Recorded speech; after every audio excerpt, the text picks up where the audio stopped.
Je pense bien sûr que chaque être vit sa vie à sa manière. Pour moi, la liberté, c'est vraiment de pouvoir s'unifier à l'intérieur et d'être libre de soi-même. Voilà, finalement, d'être libre de notre propre combat intérieur. Bonjour à tous et bienvenue pour ce 201e épisode Géocaching. Aujourd'hui, j'ai un petit peu la voix qui part parce que je suis tombé malade. Voilà, terriblement malade. Ça tombe bien d'ailleurs que je le chantonne, puisqu'aujourd'hui, on se retrouve où? On se retrouve à Montmartre.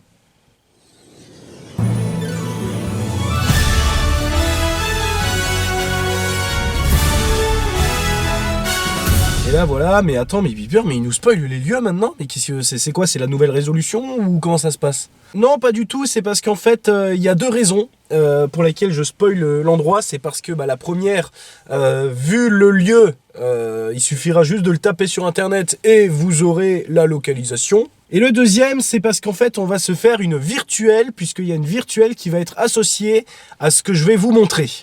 Alors je voulais vous faire l'intro devant cet endroit justement, mais comme par hasard, à ma plus grande déveine, il y a un chantier, donc voilà, des ouvriers qui travaillent au niveau du mur de la maison d'à côté. Pour ce qui est de la cache aujourd'hui, la virtuelle ne se situe pas ici en fait, il faut remonter quelques rues, traverser une ou deux routes et normalement on y sera. Bien entendu, le lieu que je vous montre maintenant, qui est juste devant moi, c'est un rapport avec la virtuelle, forcément. Ça reste, disons, dans le thème. Malheureusement, je ne vais pas pouvoir m'y attarder sur place parce qu'il y a des ouvriers, comme je vous l'ai dit, qui font pas mal de bruit. Et puis, dès qu'ils voient quelqu'un arriver avec un appareil photo, ça y est, c'est tout de suite, qu'est-ce qui se passe, quoi. Alors moi qui ai une caméra, c'est pas mieux. Je vais pas trop parler parce que je pense que ça s'entend que j'ai la voix cassée. Faut pas trop que je force sur mes cordes vocales.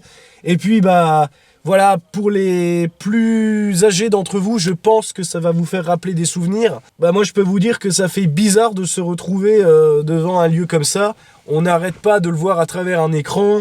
Et puis, du jour au lendemain, on se retrouve devant. Ça reste incroyable. 1, 2, 3, voilà ce qui arrive. Elle ne songeait qu'à quitter sa cabine. Elle s'enroula dans son peignoir de bain, car elle craignait de choquer ses voisines et même aussi de gêner ses voisins. 1, 2, 3, elle craignait de montrer quoi? Son petit bikini, oui, tout petit bikini qu'elle mettait pour la première fois. Elle petit bikini, tout petit bikini, un bikini rouge et jaune à petits pois. 1, 2, 3, savez-vous ce qui arrive? Elle doit maintenant s'élancer hors de l'onde. Elle craint toujours les regards indiscrets. C'est le moment de faire voir à tout le monde ce qui la trouble et qui la fait trembler. 1, 2, 3, elle a peur de montrer quoi?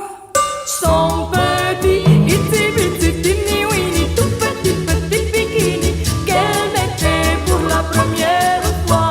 Elle itsy-bitsy winnie, tout petit bikini, un bikini rouge et jaune à petits pois. Un homme de sable, des plaines sans arbres, s'en va de son pays. Au-delà des dunes, courir la fortune, car le paradis, pour lui, ce n'est qu'un jardin sous la pluie. Salama, ya salama, je te salue, ya salama. Salama, ya salama, je reviendrai de salama.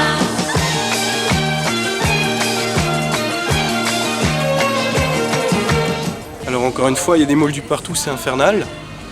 Mais faut savoir que Montmartre, c'est aussi un quartier qui est très chic. Donc là où on va se rendre, c'est au buste de Dalida, une statuette qui lui a été dédiée en hommage. Il touche la rive, il voit devant lui des fleurs, la grande rivière du bonheur. Salama, ya salama, je te salue, ya salama. Salama, ya salama, je reviendrai de salama. C'était un mirage, il n'y avait pas de rivière. les douces terres n'étaient que du sable. Il reprend sa course vers une autre source. Il finira par trouver le puits de la liberté. Salama ya salama, je te salue ya salama. Alors le buste se trouve juste en haut de ces escaliers, comme prévu, ça abonde de moldus, c'est affreux, c'est horrible. Bref, pour valider cette virtuelle, il va falloir se prendre en photo, ou partiellement, ou alors notre pseudo doit apparaître dans la photo avec le buste de Dalida. De la décune, courir la fortune, le seul paradis pour lui, c'était un jardin sous la brixale. Voilà, la virtuelle, c'est fait. Je suis assez content d'avoir pu être sur place, même si on n'a pas vu grand-chose. Enfin, on a déjà pu être devant son ancienne villa, voir ce fameux buste. Je pense que c'est déjà pas mal. Après, faut pas croire, mais c'est très grand aussi derrière, puisqu'il y avait un jardin qui donnait vue sur Paris. T'as beau être riche, t'as beau être célèbre, t'as beau habiter sur la pointe de Montmartre avec la plus grande des demeures, c'est pas ça qui fait le bonheur dans la vie. Alors certes, il y a peut-être une contribution, mais encore, elle est petite.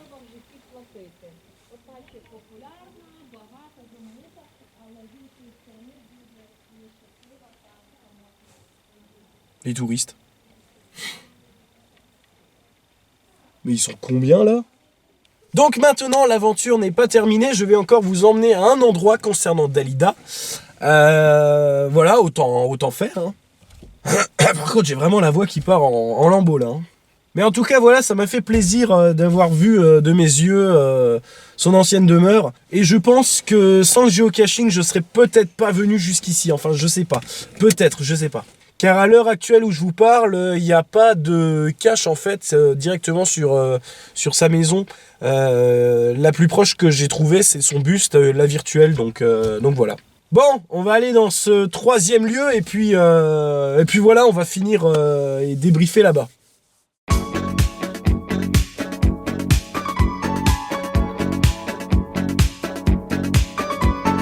Viens, mais ne viens pas quand je serai seul. Quand le rideau un jour tombera, je veux qu'il tombe derrière moi. Viens, mais ne viens pas quand je serai seul. Moi qui ai tout choisi dans ma vie, je veux choisir ma mort aussi.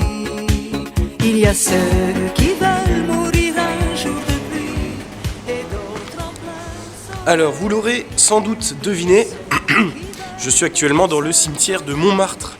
On va essayer de rechercher la tombe de Dalida. Par contre, c'est énorme ici, je m'attendais pas du tout à ça. On a par exemple, juste au-dessus, vous voyez, vous avez la route qui passe.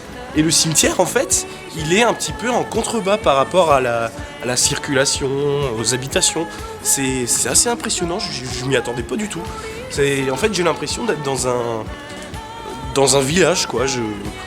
C'est étonnant. C'est vraiment énorme tout ce qu'on a par là. Et puis en haut de ce mur, ça continue. Il y a encore des tombes et à mon avis, je crois que Dalida se trouve par là-haut. Vous voyez ? Mais ne viens pas quand je serai seul. Tous les deux on se connaît déjà. On s'est vu de près, souviens-toi. Viens, mais ne viens pas quand je serai seul. Choisis plutôt un soir de gala. Alors, c'est dingue parce que autant on a les routes à côté du cimetière, autant on les entend presque pas. C'est incroyable. Mais là, je vous le dis, j'ai vraiment l'impression d'être dans un village, je sais pas.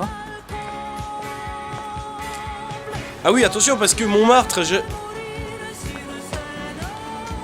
Devant les projecteurs, oui, je veux mourir sur scène, le cœur ouvert tout en couleur, mourir sans la moindre peine, au dernier rendez-vous.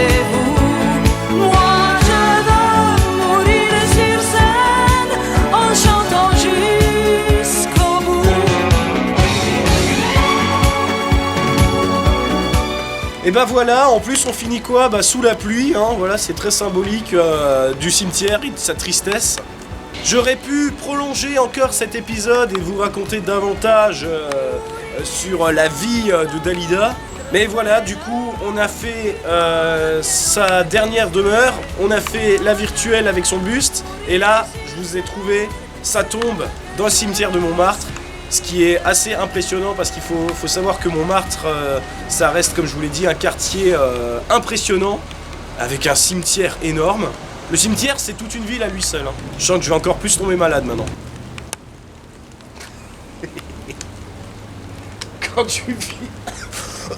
Voilà, c'était quelque chose que je voulais vous montrer, vous rapporter et aussi faire de mon côté.